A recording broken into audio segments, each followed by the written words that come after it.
Nalot.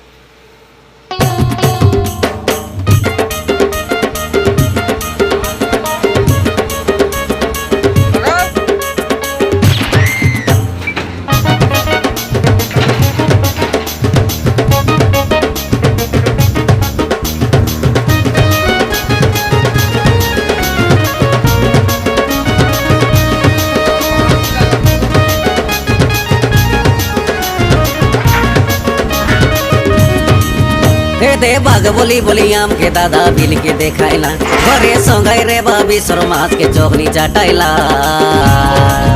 ये दे बाग बोली बोली आम के दादा बिल के देखाइला घरे संगाई रे बाबी मास के चौकनी चाटाइला नाई रे लूरे जानी नाई रे लूरे सुनी नाई बोलो बोलो जोटाई हेला दिला मारला सोनी कैसे जानी रेला अरे शल्लुन मारा ताके पाताले पाइप कोच की तेले ऊपरे वारसी पानी खूब